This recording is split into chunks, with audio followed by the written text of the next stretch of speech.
we got to move to another space. And so this is 2020 now, mind you.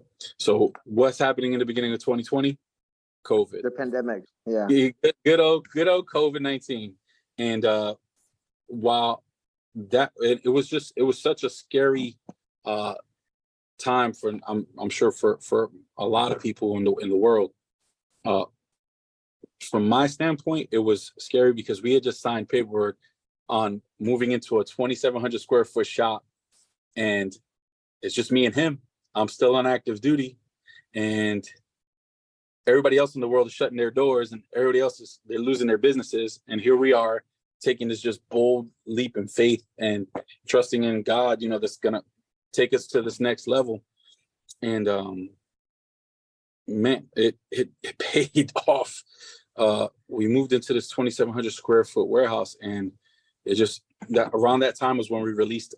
We had just finished releasing our first mermaid as well. So what ended up being a byproduct of a negative thing being the pandemic was us flourishing, because now people could no longer have ceremonies, but had saved all this money for these ceremonies. And now they're like, well, I have all this money that I put aside. I might as well get myself a really badass shadow box. Well, who's making badass shadow boxes? And they find us. And then next thing I know, we're just trying to one up ourselves each and every time. And that's really what kind of took us over that hump. We were in that 2,700 square foot shop for 2 years. And that was crazy in itself. Like, we started hiring our employees, and we went from 2 of us to we were at like 5 or 6 by the time we were reaching the end of our time there. And then in July of 22, we ended up moving to now we're the current place that we're at now, which is a 4,700 square foot shop with Holy 12 smokes.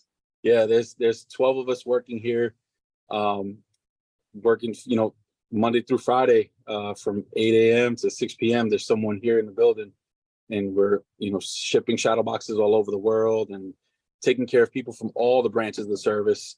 Although our name is Sailor Made, we take care of everybody with the mission of just honoring those who serve, regardless of rank, regardless of branch. We want to be able to honor someone's service, whether it even be the country or the community. We honor firefighters, we honor police officers, nurses, EMT. We find a way to just honor and commemorate their service and their selflessness, and we get to do it in the form of art. And it's like I said, man, it's a dream that I'd never thought.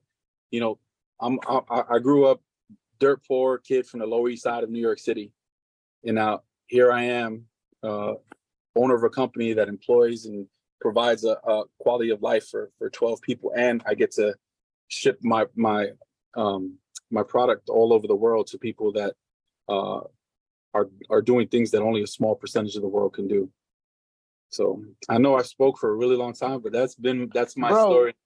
That is absolutely amazing.